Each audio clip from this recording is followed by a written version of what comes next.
Close your eyes, listen closely, and immerse yourself in a world of calm. Let's embark on another journey of peace together. Ever heard of a king who dreamed of ruling the entire world? That's the story of Alexander the Great, an amazing warrior king from long, long ago. Get ready for a wild adventure, full of battles, brave deeds, and faraway lands. We'll journey with Alexander from his younger days as a prince, all the way to becoming a mighty leader who conquered empires. So buckle up and listen closely as we explore the triumphs and troubles of this history-making king. Chapter 1. Setting the stage in 356 BCE, the ancient world is a stage for power struggles and conquest. Introduce the kingdom of Macedonia and its ruler, King Philip I, who is preparing his son Alexander the Great for his future role as the leader of his people. In the big palace yard, there was a loud noise of metal clanging and people shouting. King Philip, the ruler of strong Macedonia, was watching his soldiers get ready for war. He looked very important and brave. His beard was short and neat, and his face looked strong like a mountain. He had seen many fights before, and now he was checking his army carefully. The horses were neighing and pawing at the ground. They were excited, and their shiny coats glowed in the morning light. Soldiers were putting on their new armor and talking quietly. Captains were giving them orders in loud voices.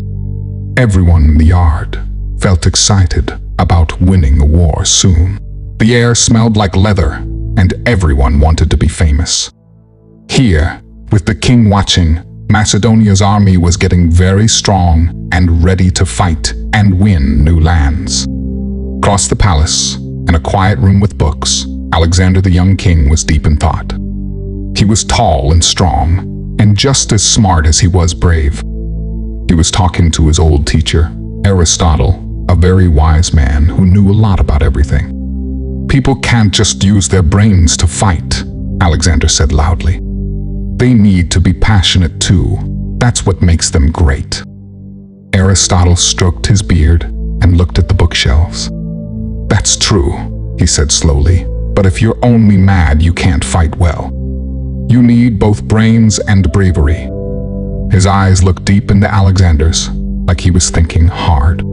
Their conversation was like a fierce battle, with each argument sharp and quick, like swords clashing. Even though one was a teacher and the other a student, they sparred with their minds, not age or experience, aiming to find important truths that could change the fate of empires. Isn't it the wise ruler Plato imagined? Someone deeply understanding justice and virtue that should lead? Aristotle asked, his question hanging in the air like an arrow about to be shot. True, Alexander admitted, pacing in front of shelves filled with books of knowledge. But Plato couldn't imagine my burning desire. I don't just want to rule. I want to conquer new worlds and be remembered forever.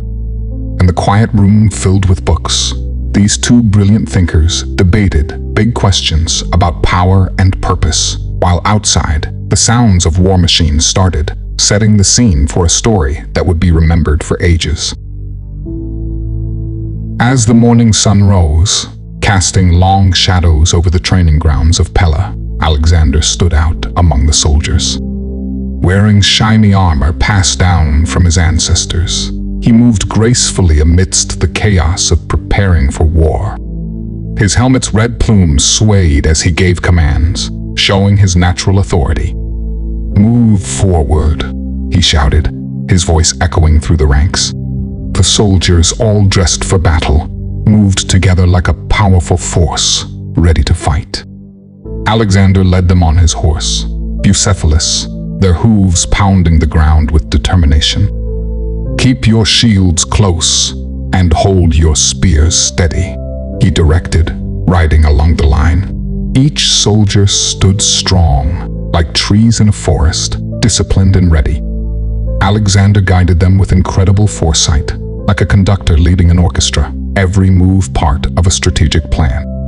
In the midst of the organized chaos of training, King Philip II found his son, surrounded by the smell of sweat and hard work. As he approached, his presence hinted at a private conversation to come. "Alexander," he started, his voice deep and powerful. "You've trained these men well, turning them into a formidable force." "Father," Alexander replied, meeting his gaze with the same determination that had united Macedonia under Philip's rule. "They're a reflection of your own victories.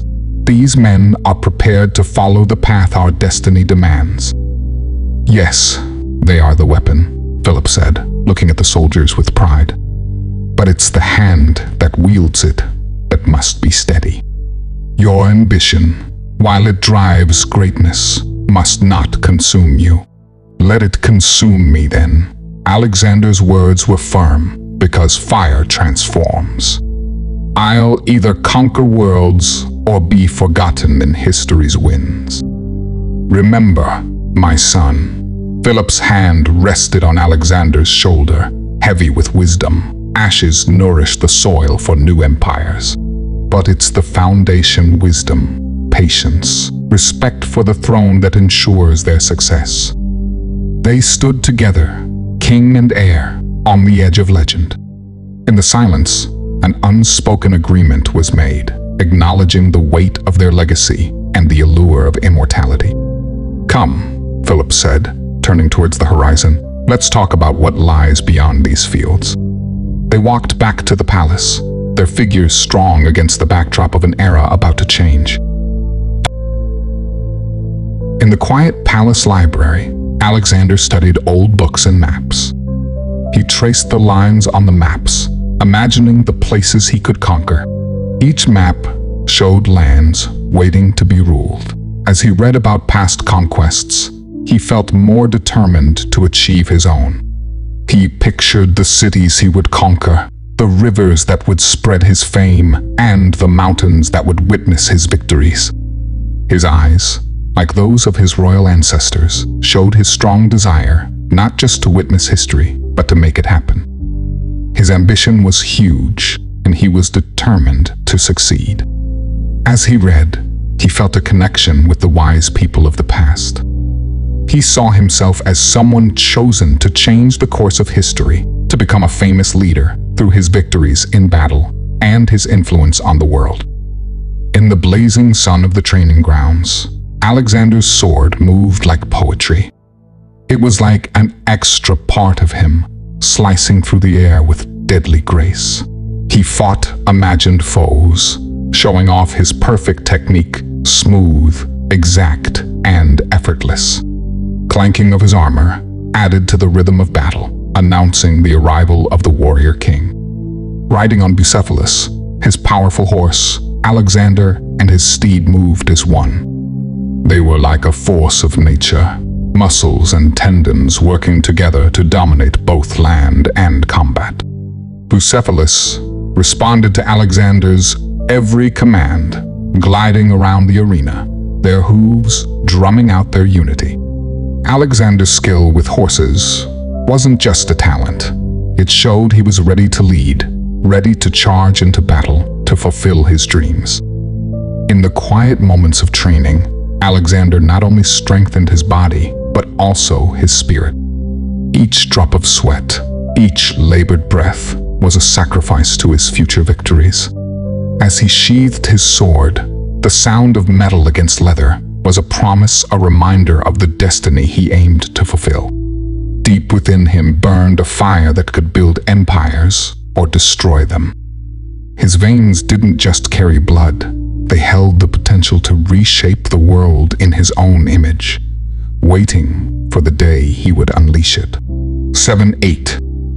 As the sun rose, painting the Macedonian landscape with golden light, Alexander, the prince of the realm, led his group forward. His figure stood out against the brightening sky, looking like a hero from ancient stories, strong and determined. With him were his closest advisors, men who understood the weight of his future responsibilities. They journeyed through hills and valleys, rich with history, where tales of old kings lingered in the air. Alexander wasn't just traveling through land, he was navigating the complex politics of neighboring kingdoms, aiming to build alliances through diplomacy and mutual benefit. Each kingdom they visited was like a piece of a puzzle, crucial to his vision of a united world under Macedonian rule. But amid the friendly gestures and shared wine, there were whispers of opposition. Some nobles saw Alexander's rise with envy and plotted against him. In the grand halls of a fortress at the edge of empires, these rivals dared to challenge Alexander's right to rule. A noble, his face twisted with scorn and doubt, challenged Alexander's authority, questioning the validity of his royal lineage and his ability to lead during times of crisis. The tension in the room was palpable, as if even the ancient stones of the fortress recognized the gravity of the moment. Alexander remained poised and composed, resembling the statues of gods that adorned the corridors. In response to the noble's taunts, Alexander invited him forward, his voice commanding attention and respect. With a fluid motion that defied his youthful appearance, Alexander unsheathed his sword, a symbol of his strength and determination, and struck a target with unmatched precision. It was a display of his martial skill, leaving no doubt about his capabilities. Turning to address the assembly, Alexander's eyes gleamed with a fierce determination akin to that of the mythic figure Prometheus. He declared proudly that the strength of his resolve was inherited from his father, Philip, and his mother, Olympias, whose blood ran through his veins. With unwavering conviction, he proclaimed himself as the cornerstone upon which the destinies of nations would be shaped. The room fell silent, save for the echoes of his declaration as the nobles exchanged glances, their earlier bravado crumbling like the walls of Troy before the inexorable tide of Alexander's charisma. In this crucible of confrontation, it became clear to friend and foe alike, this scion of kings was destined not merely to inherit the world, but to conquer it. 9:10. In the twilight, torches lit up the courtyard, creating a cozy atmosphere for the gathering of noble people from across Greece. The place was filled with luxurious decorations and tables overflowing with delicious food. In the middle of it all stood Alexander, young and full of promise. "Dear lords and brave warriors," Alexander began, his voice strong and captivating. "We are on the brink of a new era, one shaped by our unity and bravery."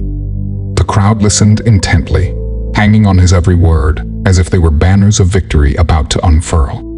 "Greece," he continued, looking at the eager faces around him, "must come together as one strong force, leaving behind the divisions of the past. Look, just as I have grown and learned under wise guidance and through challenges, so too will our nation grow into an empire like no other. Together, we will achieve greatness, and the name of Macedon will be remembered throughout history as a symbol of triumph." The nobles cheered Alexander's words, inspired by his ambition and dreams of greatness. As the feast continued and the wine flowed freely, Alexander found himself surrounded by the brightest minds of the time. Their discussions sparked ideas and debates, like a forge turning raw materials into fiery creations.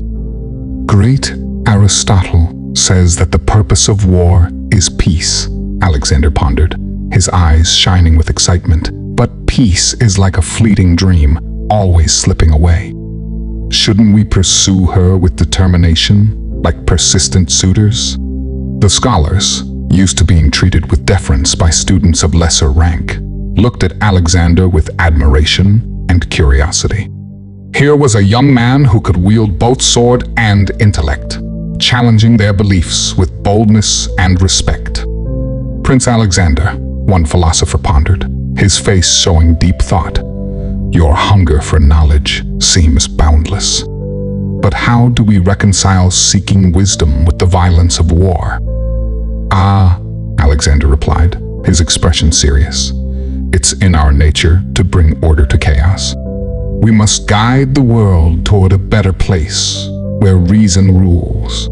And if that means using force to build civilization, then we must do so fairly and firmly." The group nodded in agreement, their admiration for Alexander growing. In their discussions, his mind shone brightly, like the stars now visible in the darkening sky. His determination matched the strength of the towering Mount Olympus. With the taste of future victories on his lips and the weight of destiny on his shoulders, Alexander stood on the edge of becoming a legend, ready to carve his story into the annals of history. As the morning sun bathed the plains of Charonia in gold, Alexander rode proudly on his horse Bucephalus, leading his soldiers alongside King Philip II's seasoned warriors. The air was tense with anticipation, filled with the sounds of clanking armor and snorting horses, a precursor to the impending chaos of battle. Amidst this noisy scene, Alexander stood tall and commanding, his sharp eyes scanning the battlefield like an eagle, spotting the enemy's weaknesses with the same ease Aristotle might dissect a logical argument. "Father," Alexander called out confidently, "look at their formation. It's weak and ready to crumble. Let me strike like Zeus's lightning, swift and decisive." King Philip looked proudly at his son, the epitome of Macedonian courage, before nodding in agreement. "Lead the charge, my son, and let the gods witness your brilliance." With the agility of a panther, Alexander spurred his horse forward, his cavalry following behind like an unstoppable force of determination. The clash of armies was intense, bronze spears glinting as they clashed in battle. Under Alexander's command, the fight was not just chaos, but a carefully coordinated dance of warfare. Every move he made seemed to lead them towards victory, as if guided by destiny itself. The neighboring kingdom's soldiers, though valiant, could not withstand the tempest that was Alexander. They faltered and broke beneath the relentless onslaught, their defeat etching yet another triumph in the annals of Macedonian glory. As King Philip beheld the strategic brilliance of his progeny, a mixture of pride and a silent acknowledgement of the inevitable tide of change swelled within his breast. As the sun dipped below the horizon, the battlefield grew quiet, except for the soft sounds of the wounded and the prayers of the dying. Alexander dismounted from his horse, his armor marked with the signs of victory, and walked among his soldiers. They looked at him not with fear, but with respect, recognizing his leadership and unwavering loyalty. "Alexander," they cheered, their voices filled with admiration. "Alexander, favored by the gods, lead us to victory wherever we go." Alexander raised his hand in acknowledgement, grateful for the bond they had formed through shared bravery. His heart swelled with pride and a hunger for even greater conquests as the world beyond whispered his name, promising him immortality. Later, as the sky darkened, Alexander sought solace on a nearby hill. The gentle breeze carried the scent of olive trees, and the distant sea hinting at the secrets of unconquered lands. He looked out over the vast expanse of Macedonia, each hill and valley a part of the kingdom he would one day rule. In the quiet moment, he allowed himself to feel vulnerable, contemplating the legacy he wanted to leave behind. His mind filled with dreams of building cities, conquering new peoples, and uncovering hidden knowledge. The stars emerged in the night sky, guiding his thoughts toward the future. Beneath their watchful gaze, Alexander made a silent vow to carve his name into the annals of history, to unite the world under his leadership, and to be remembered for all time. In the quiet of the night, where imagination and truth intertwined, Alexander the Great stood poised to make history a conqueror with a heart burning with ambition, prepared to shine a light on the world with his remarkable achievements. Chapter 3. The sun dipped below the horizon, casting a warm golden glow over the opulent palace of Darius III.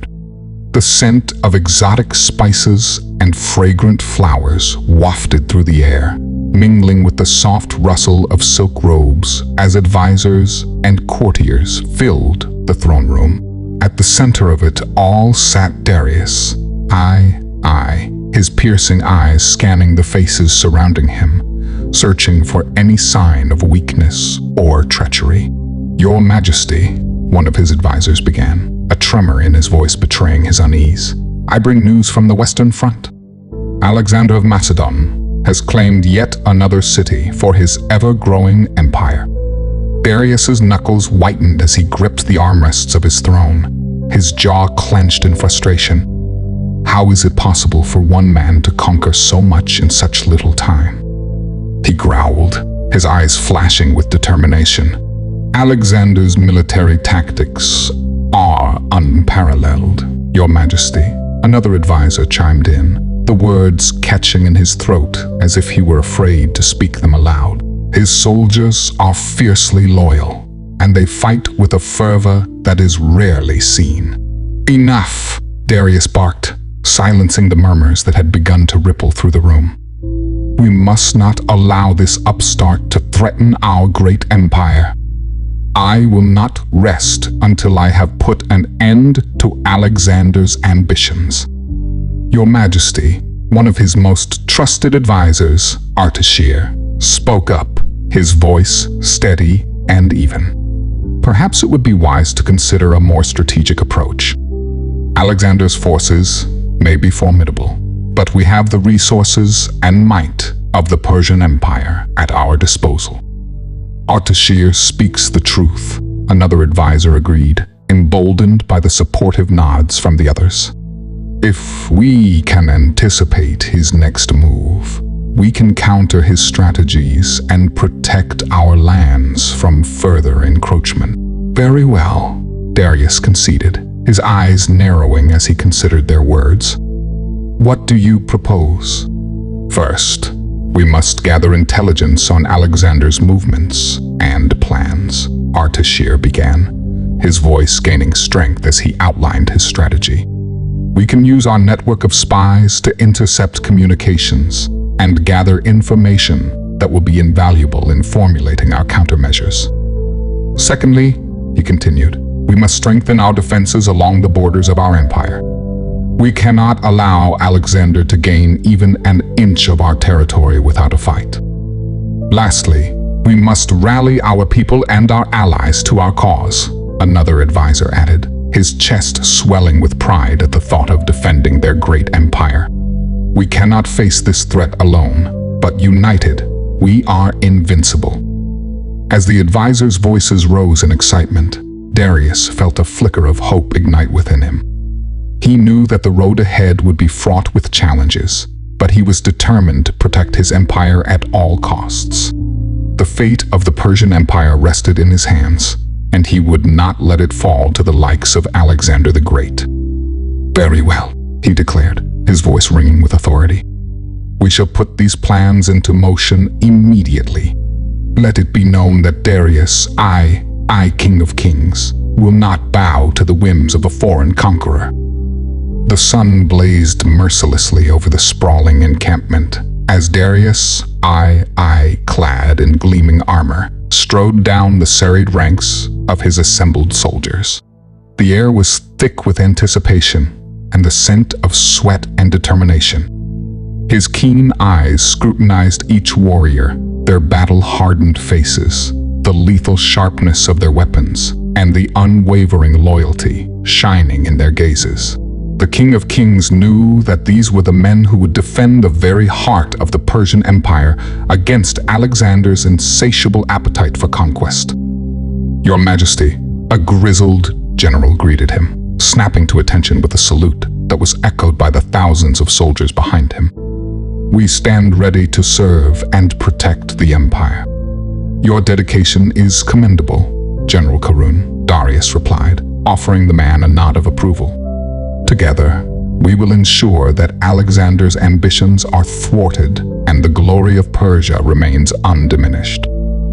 As the king continued his inspection, he couldn't help but be reminded of his own days on the battlefield, the exhilaration of the charge, the clash of steel, and the bonds forged in the fires of war. He longed to wield his sword alongside his troops, but he knew that his role now was to lead from the throne, directing their efforts like a master strategist. Perhaps it was time for him to take a more hands-on approach in preparing his forces for the inevitable confrontation with the Macedonian conqueror. "Your Majesty," a breathless courier approached, clutching a rolled parchment in his hand. "I bring urgent news from our spies." "Speak," Darius commanded, his brow furrowing as he braced himself for whatever tidings the message contained. "Alexander has taken Tyre, my lord," the young man reported, his voice trembling with fear. "He breached the walls, and the city has fallen." A murmur of unease rippled through the nearby soldiers, though they were quick to quell it under their king's watchful gaze. Darius clenched his jaw, feeling an icy fist of dread close around his heart. Tyre had been a formidable stronghold, and its fall was a testament to Alexander's relentless drive and cunning tactics. "Thank you for your diligence," he said, banishing the fear that threatened to grip him. "You may return to your duties." As the courier bowed and retreated, Darius cast his gaze over his troops once more, his determination hardening like tempered steel. He would not allow Alexander's victories to sow doubt or despair in the hearts of his people. It was time for him to take action, to rally his forces and devise a strategy that would halt the Macedonian juggernaut in its tracks. "General Karun," he called, beckoning the veteran soldier to his side. "I want daily drills and training exercises for our troops. They must be prepared for anything Alexander can throw at us." "Of course, Your Majesty," the general responded, his voice resolute. "We will make certain that our men are ready for battle." "Good," Darius said, nodding his approval. "And I will work closely with my advisors to counteract Alexander's strategies and protect our empire from his advances." With renewed vigor, Darius continued his inspection of the army, each step a declaration of his unwavering commitment to defend his realm against Alexander's encroachment. He knew the road ahead would be filled with challenges, but as long as he held the reins of power, Persia would never falter in the face of adversity. A shaft of golden sunlight illuminated the dust motes dancing in the air as Darius' eye stood at the head of a long, ornate table. His generals were gathered around him, their eyes fixed intently on the large, detailed map spread before them. The weight of responsibility bore down upon his shoulders like a yoke, but he refused to show any sign of fear or uncertainty.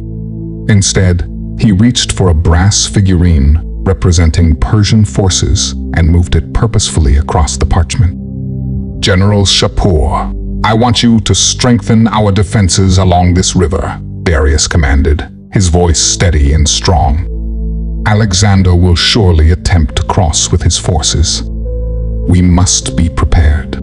"As you wish, Your Majesty," General Shapur replied, bowing slightly. "General Karun, your men will guard the mountain pass here." Darius pointed at another location on the map. "We cannot afford to let Alexander outmaneuver us." "Understood, my king," the seasoned general responded, his eyes betraying both respect and determination. As the meeting continued, Darius's mind raced with strategic possibilities. He envisioned various outcomes, playing out each scenario like pieces on a chessboard. All the while, the threat of Alexander loomed over them like a storm cloud on the horizon. "We must be vigilant," he thought. "Every move we make could mean the difference between victory and defeat." Once the strategies were laid out and orders given, Darius dismissed his generals, allowing them to carry out their assignments. It was now time for him to address his subjects, to rally their spirits, and ensure their loyalty in the face of the growing danger. They needed to stand united if they were to have any hope of fending off Alexander's advances. Stepping onto the grand balcony overlooking the palace courtyard, Darius raised his hands to silence the murmur of voices that had filled the air. Thousands of eyes turned to him, their expressions a mixture of hope, fear, and curiosity. "Subjects of the mighty Persian Empire," Darius began, his voice booming across the courtyard like thunder. "Today, I stand before you as your king, but also as a fellow Persian, determined to protect our homeland against all threats."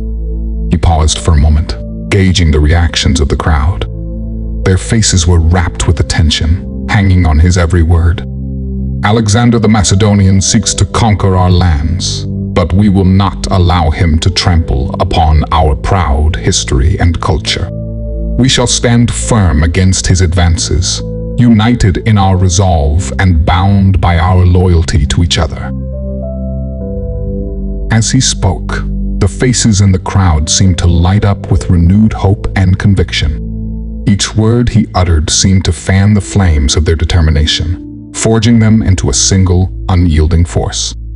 "Let it be known that the Persian Empire shall never bend its knee to an outsider," Darius declared, his voice reaching a crescendo. "We will fight, and we will prevail for Persia, for our families, and for our future." The cheers that erupted from the throng of people below seemed to shake the very earth beneath their feet. As Darius took in the sight of his subjects, their spirits lifted by his words, he knew that they would face whatever challenges Alexander posed together, standing shoulder to shoulder, unbreakable in their defiance. 7-8. The sun dipped low in the sky, casting long shadows over the opulent chamber where Darius I sat, surrounded by emissaries from neighboring kingdoms and city-states. His piercing gaze scanned the room, assessing each face as he considered the alliances that would be crucial to stemming Alexander's seemingly unstoppable advance. "Your esteemed presence here today fills me with hope for our collective future," Darius addressed the gathering, his voice steady and strong. "In the face of Alexander's aggression, we must stand together and protect our shared heritage and way of life." A murmur of agreement rippled through the assembly as the representatives exchanged glances and nodded their heads. Darius could see the uncertainty in some of their eyes, but also the fire of determination in others. "By pledging our mutual support, we will create a formidable coalition against Alexander's forces," Darius continued.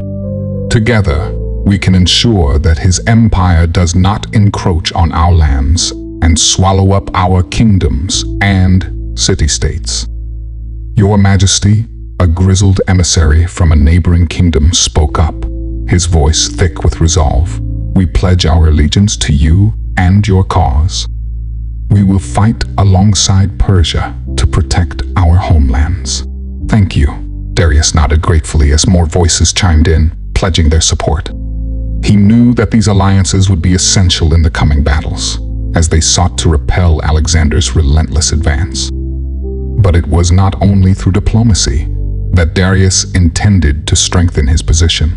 Rather than wait for the enemy to come to them, Darius I had already commissioned the construction of fortifications and defensive structures along the borders of his empire. In the following days, he personally oversaw the work, his eyes scanning the horizon as stone walls and towers rose to defy any invader. "Your Majesty," one of his engineers approached him, sweat pouring down his brow from the effort of directing the laborers.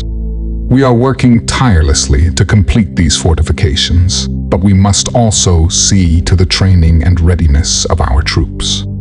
Darius nodded thoughtfully, his mind racing with plans and stratagems. "Yes, you are right," he agreed. "Our defenses must be strong, but so too must our warriors. Ensure that our soldiers are drilled daily in battle formations and tactics. We must be prepared for whatever Alexander throws at us. As the sun dipped below the horizon, casting the world into twilight, Darius stood tall atop a newly constructed tower, surveying the land he was sworn to protect. Though uncertainty and fear gnawed at him, he was resolute in his determination to defend his empire. For Persia, for his people, and for the future all the alliances he had forged, Darius, I would face Alexander the Great head-on and emerge victorious. Darius, I stood in the dimly lit chamber, fingers tracing the rough edges of a map that sprawled across the heavy wooden table before him. He was surrounded by the weight of history and the whisperings of his ancestors, their painted eyes watching from the high walls as he plotted Persia's salvation. The room was filled with hushed voices and the flickering shadows cast by torchlight, as powerful leaders from neighboring kingdoms gathered to forge an alliance against Alexander's relentless advance. "Your Majesty, King Agathocles of Pergamon," said, stepping forward with a respectful bow. "You have our full support in your efforts to counter Alexander's ambitions. We too fear the rise of this Macedonian upstart and will lend our men and resources to your cause." "Thank you, King Agathocles," Darius replied, inclining his head in acknowledgement. "Together, we shall build a coalition capable of resisting Alexander's tyranny." One by one, the other leaders pledged their allegiance, their voices melding in the chorus of defiance. As they spoke, Darius felt the flames of hope ignite within his chest, banishing the icy tendrils of doubt that had threatened to ensnare his heart. For the first time in what felt like an eternity, he dared to believe that victory might be within their grasp. With the negotiations concluded, Darius summoned his most trusted advisors for a private consultation. They gathered around the same table, their faces etched with the burden of responsibility as they contemplated the monumental task ahead. "We must strike at the very foundation of Alexander's power," Darius declared, his voice steady and resolute. "His reputation as a conqueror is what has him to amass such a vast empire. If we can undermine that, we weaken him on all fronts." "Indeed, Your Majesty," agreed Satrap Pharnabazus, his eyes narrowing in thought. "We could spread rumors of his cruelty and ineptitude as a ruler, fomenting unrest among the populace." "An excellent idea," Darius mused, his fingers drumming on the table in contemplation. "If we can sow discord and rebellion within his own ranks, it will force him to divert resources away from his conquests."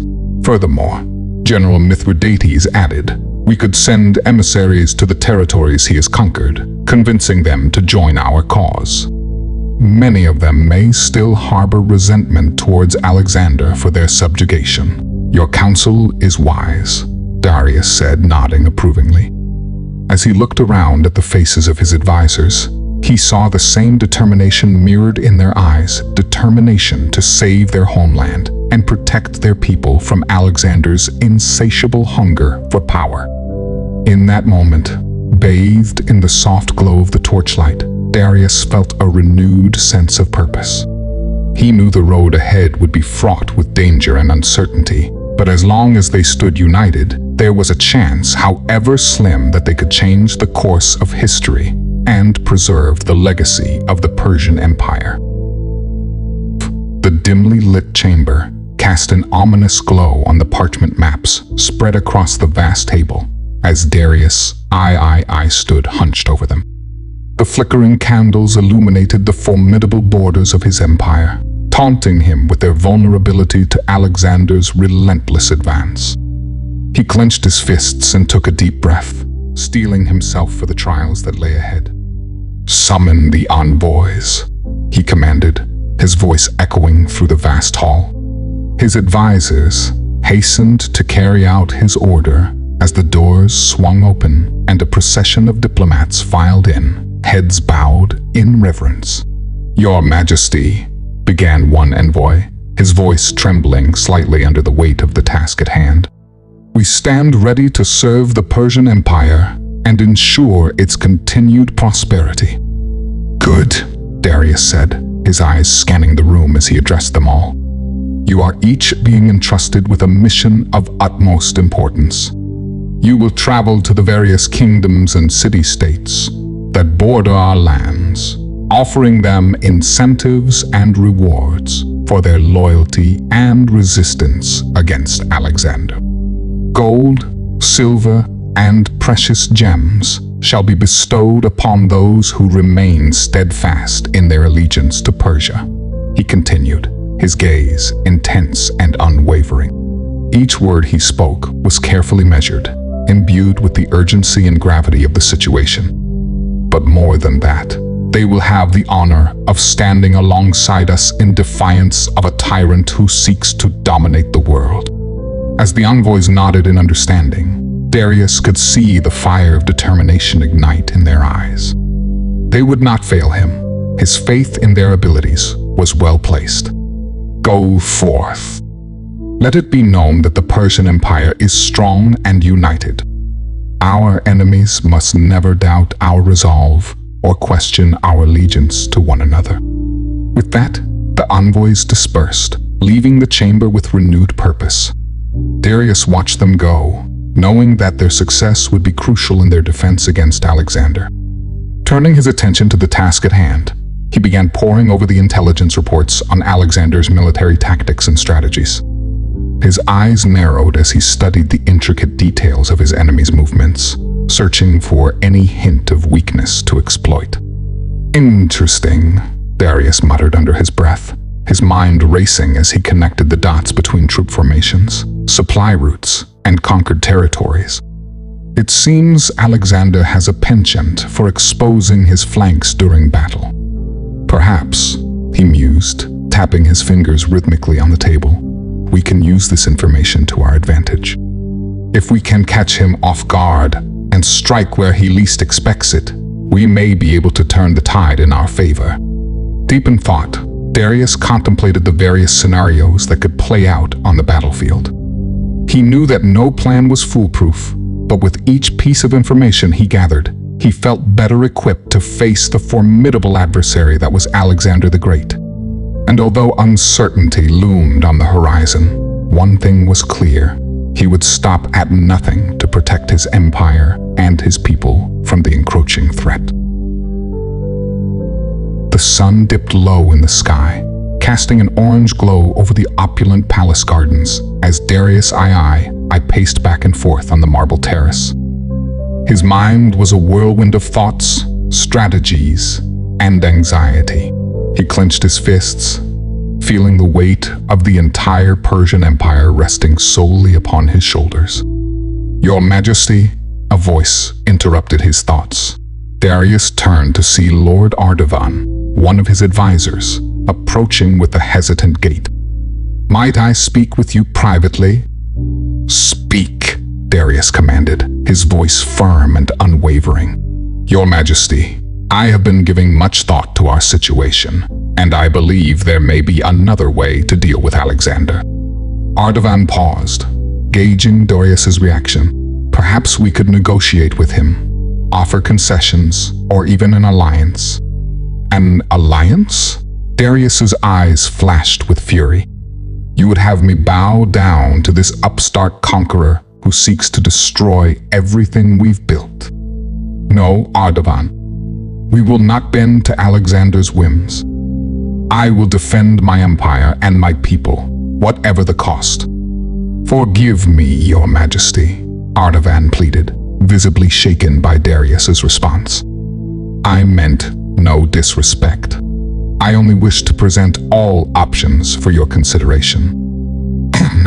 Darius snapped, dismissing Ardavan with a wave of his hand. As the advisor retreated, Darius's gaze fell upon a group of soldiers drilling in the distance. Their disciplined movements and resolute expressions served as a reminder of what he was fighting for: the preservation of his empire and the legacy of his ancestors. General Artaxerxes, He called out to the commander, overseeing the exercises. "Double the training regimen for our troops.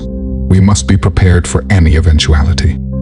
"Immediately, Your Majesty," Artaxerxes replied with a deep bow, and he barked orders to the soldiers below. Darius watched as the soldiers launched into a renewed frenzy of activity, their sweat glistening in the fading sunlight. Their determination gave him strength, and he felt his resolve harden like steel. "Alexander the Great may be a formidable opponent," he thought, "but I am Darius, I, King of Kings, and I will protect what is mine."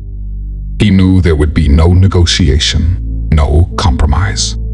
The fate of his people and his empire would be decided on the battlefield, and he would stop at nothing to ensure their survival. The sun dipped below the horizon, casting a golden glow across the palace courtyard, as Darius I stood on the balcony, his eyes fixed on the distant mountains. A cool breeze swept through the air, carrying with it the scent of jasmine and rose from the gardens below. He breathed deeply, savoring the momentary peace, knowing full well that it might not last. "Your Majesty," a voice called from behind him, breaking the silence. It was Nazir, one of his most trusted advisors, approaching with haste. "I bring urgent news." Darius turned to face him, his brow furrowing. "What is it, Nazir?" "Alexander has taken another city, Your Majesty. He continues to push forward, conquering everything in his path." A heavy weight settled in the pit of Darius's stomach, the gravity of the situation pressing down upon him like an anvil. "Which city?" "Tyre, my lord," Nazir replied, his voice laced with concern. They resisted fiercely, but were ultimately overwhelmed. Darius clenched his fists, his knuckles whitening. Tyre had been a key port, vital for trade and communication with the rest of the empire. Its loss was a significant blow. "Damn him," he muttered under his breath, anger seething beneath the surface. "Alexander will stop at nothing to see our great empire reduced to ashes." In his mind's eye, he saw the bloodied streets of Tyre, the cries of its citizens echoing in his ears. "Indeed, Your Majesty," Nazir said cautiously. "But we must not lose hope. Our forces are strong and well prepared thanks to your leadership." Yet, even so, Darius trailed off, his thoughts turning inward. The phantom specter of Alexander haunted him, a constant reminder of the threat looming on the horizon. Every victory he claims brings him closer to our doorstep. If we do not stop him now, I fear for the future of our people. "Your concern is well-founded, my king," Nazir agreed. "We must remain vigilant and continue to strengthen our defenses. The time for decisive action draws near." Darius nodded, his resolve solidifying like tempered steel. "You are right, Nazir. We must fight for our empire people and our very way of life. There can be no other path." "Indeed, Your Majesty," Nazir replied, bowing deeply. "And we shall stand with you every step of the way." With renewed determination, Darius I turned his gaze back to the mountains, the setting sun casting long shadows across the land.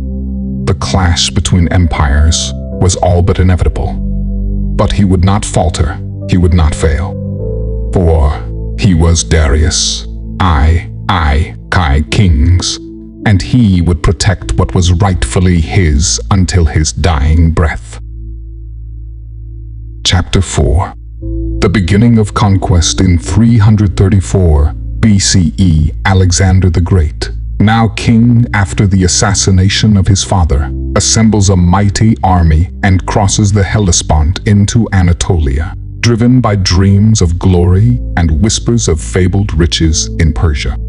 The sun, a molten coin in the sky, cast its fervent glow upon the vast assembly of warriors. Amidst them stood Alexander, his silhouette etched against the dawn light, every thread of his regal attire speaking to the nascent bloom of his kingship.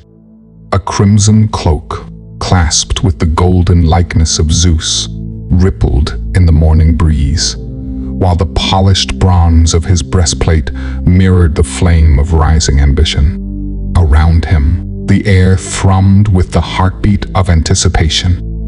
Soldiers shuffled their feet in the dust, the sound a whisper of readiness that rustled through the ranks. Their armor glinted, a sea of reflected promises, as they craned their necks to catch a glimpse of the man who had been crowned under omens most auspicious. Alexander's gaze swept over his men, each eye that met his own alight with fervor. They were a mosaic of cultures, bound by the gravity of his presence. Macedonians, Greeks, men from every corner of the known world, united beneath the standard that fluttered above them, a banner that now bore the insignia of a king ordained by destiny itself. His hand rose, the very air seeming to still, and a hush fell upon the multitude. The expectant pause hung heavy, laden with the weight of what was to come. In the eyes of his soldiers, there was no question, only the unspoken certainty of following where Alexander would lead. Admiration kindled into loyalty, a loyalty that would carry them across borders and into the annals of history. They waited, breaths held, for the voice of their king to pierce the silence, to command them forward into an era of conquest, into the glory that shimmered on the horizon like a mirage made manifest. Alexander stepped forward, the sun's rays crowning him with a halo of golden light, as its warmth bathed the upturned faces of his men. The murmurs ceased, the air itself held its breath. With a voice that resonated across the expanse of expectant soldiers, he spoke, infusing each word with the force of his will. "Warriors of Macedon, sons of Hellas, we stand united on the threshold of destiny," he began, his eyes blazing with the fire of purpose. "Before us lies Persia, a land rich with spoils and ripe for the taking. We do not embark on this journey for wealth alone. We march for honor, for glory, for the unyielding advancement of our shared legacy." His words soared over them, an eagle in flight, and the men's hearts took wing alongside. Alexander's presence was magnetic. He stood before them, not only as their king, but as the embodiment of their greatest aspirations. "Each step we take on Persian soil shall echo through eternity," he continued, pacing before the ranks with an energy that seemed to stir the earth beneath their feet. "History shall remember us, not as conquerors, but as liberators, bringers of culture and enlightenment to those who languish in the shadows of despotism." A roar erupted from the soldiers, a tidal wave of sound that carried the very essence of invincibility. Alexander lifted his hands, quelling the thunderous applause, his expression one of unwavering confidence. "Look around you," he implored them, his voice a clarion call. "See the might of your brothers in arms, the strength drawn from diversity and unity. In our veins flows the indomitable spirit of Hercules, the wisdom of Aristotle, and the courage of Achilles. We are the vanguard of a new era, architects of our own fate, indomitable and fearless." The army surged with renewed vigor, each man feeling as though Alexander's gaze singled him out, instilling a sense of personal valor. The king's charisma wrapped around them like a cloak, rendering them invulnerable to doubt or hesitation. Let us march forth, not merely to create an empire, but to forge a legacy that will illuminate the pages of time long after our mortal coils have returned to dust, Alexander proclaimed, his voice crescendoing into the sky. With a final, commanding gesture, he pointed towards the east, towards Persia, towards the horizon that promised immortality. "To glory, my comrades, for we are bound for greatness, and nothing shall impede our path." The acclamation was deafening, Each cheer a pledge of loyalty, every clap of armor a testament to their resolve. They were no longer mere soldiers. They were warriors emboldened by the words of Alexander the Great, their king, their inspiration, their assurance of victory against all odds. The rhythmic cadence of thousands of boots upon the shores of the Hellespont resounded through the air, each step a harmonic testament to the grandeur of the moment. Alexander's silhouette was etched against the backdrop of dawn's first light as he led his men towards the narrow strait that bridged the continents.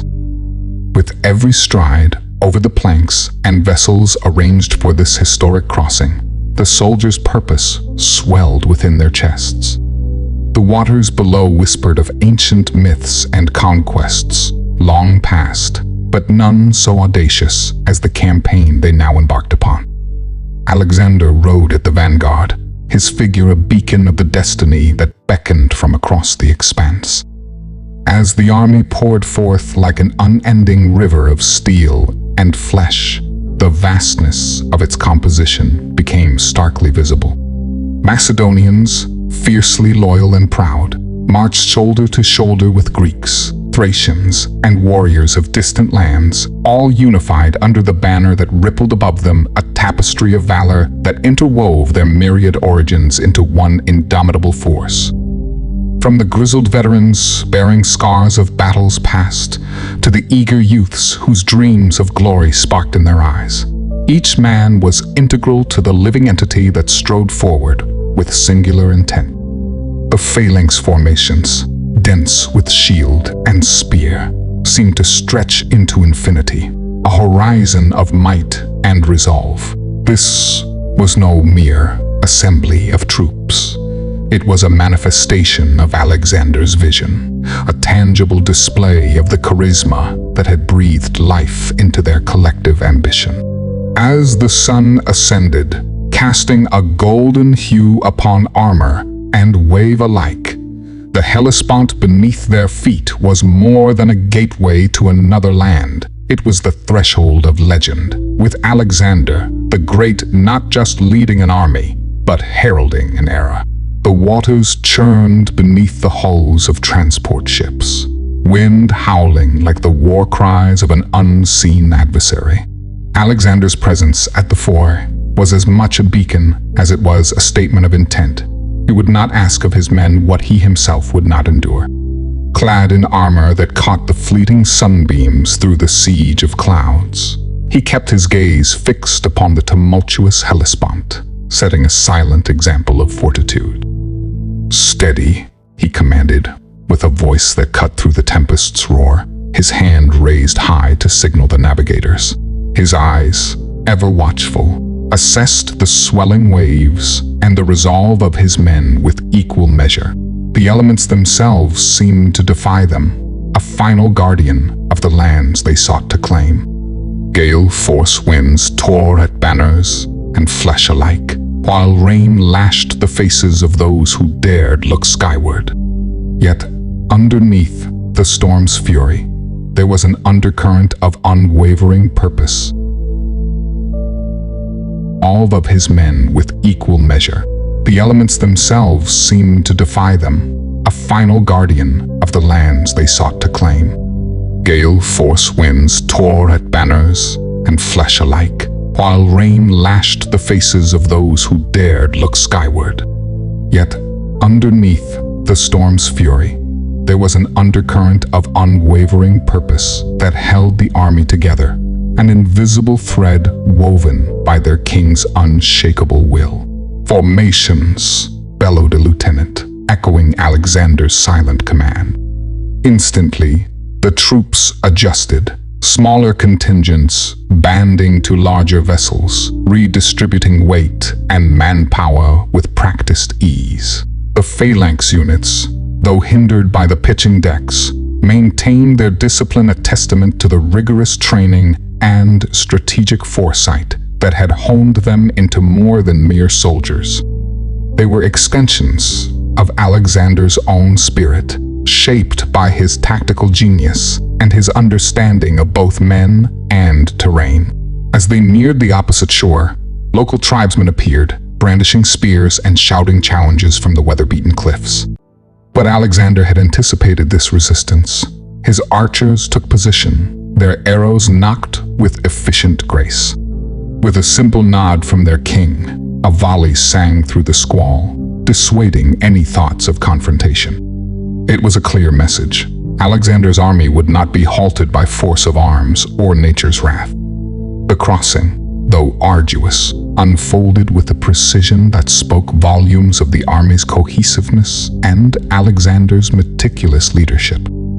Each unit knew its role, each soldier his place within the greater design. As they finally set foot upon the far bank, sodden yet undeterred, it was not merely a host of men that emerged from the frothing brine, but the embodiment of Alexander's indomitable ambition, a force as relentless as the river they had conquered. The rhythmic tramp of sandaled feet on earth marked the advance, a steady drumbeat that pulsed through the ranks. Alexander's army, fresh from their victory over the Hellespont's churning waters, now faced a different kind of challenge, one measured in leagues and resolve. As they moved inland, the lush greenery of coastal meadows gave way to undulating hills and scrubland.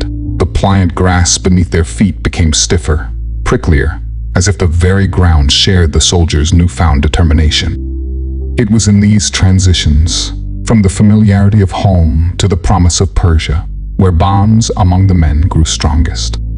Around campfires at night, stories flowed as freely as the wine.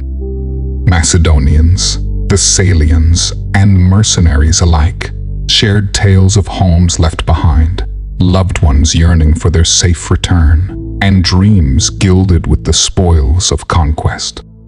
Laughter mingled with the crackling flames, and shoulders bumped in easy camaraderie. Even as the terrain turned treacherous, their spirits remained buoyant, each jest and shared hardship interweaving their fates. "Remember the storm-racked seas?" one grizzled veteran would ask, prompting a chorus of groans and good-natured curses. "Ha! I'd take 100 storms over my mother-in-law." Another would retort, earning raucous laughter from the circle. In daylight, the march resumed, a relentless progression across ever-shifting vistas. The fields of barley gave way to rocky outcrops and narrow passes where the sun seemed to beat down with the intensity of a forge. Dust rose in clouds around their legs, painting each man with the hues of the land they now claimed with every step. Yet, within this crucible of travel and toil, unity was forged. Soldiers shared waterskins and broke bread, ensuring none fell behind, none were forgotten. When a comrade stumbled on loose stones, hands reached out to steady him. When the incline steeped, they shouldered each other's burdens without a word, understanding that their strength lay not in individual might, but in collective resilience. Alexander rode at the vanguard, his eyes on the horizon, but his heart amid his men. He knew that the challenges they faced together, from the torrents of the Hellespont to the rugged paths that now wound before them, cemented their loyalty more than any royal decree. With each mile conquered, Alexander saw not just an army, but a brotherhood, one that would follow him to the ends of the earth or to the gates of Persepolis itself. The sun dipped toward the western mountains, casting long shadows across the rugged terrain. Alexander spurred his steed forward, ascending a steep incline that tested the limits of both horse and rider. His cape fluttered behind him like a battle standard, marking the path for the legions that trailed in his wake. Sweat beaded on his brow, not solely from exertion, but from the fiery crucible of his ambition. "Press on." His voice cut through the thinning air, resonating with an authority born of divine conviction and mortal purpose. To witness Alexander in motion was to see the embodiment of unyielding determination. He was the living sinew that connected the might of Macedonia to the heart of Asia. As twilight approached, the army settled into a makeshift camp, but the king remained restless. He walked among his men, offering words of encouragement, his presence as much a source of warmth as the fires that began to crackle to life. They shared tales and dreams under the canvas of stars, their laughter mingling with the night's chill. "Tomorrow, brothers," Alexander proclaimed, standing tall amidst his comrades, "we march closer to destiny. Persia's gates will open to us, not by force alone, but by the strength of our united spirit." Eyes gleamed in the firelight, reflecting the fervor that gripped each heart. As sleep claimed the weary soldiers, whispers of cities paved with gold and valleys laden with jewels seeped into their dreams. Promise of untold riches was near palpable, fueling desires and steeling resolves. When dawn breached the eastern peaks, it found the Macedonian host already on the move, their silhouettes etched against the awakening sky. Each step was a drumbeat of anticipation. Every mile traversed a note in the symphony of conquest. Alexander led them, his silhouette at the forefront, a beacon of what lay beyond the horizon. And so, with the burgeoning light heralding the day's promises, the murmurs of Persian wealth swelled into a chorus of hope and expectation. The world lay spread before them, ripe for the taking, and at the heart of this odyssey strode Alexander, his eyes fixed ever forward, his resolve as indomitable as the legends that would one day enshrine his name.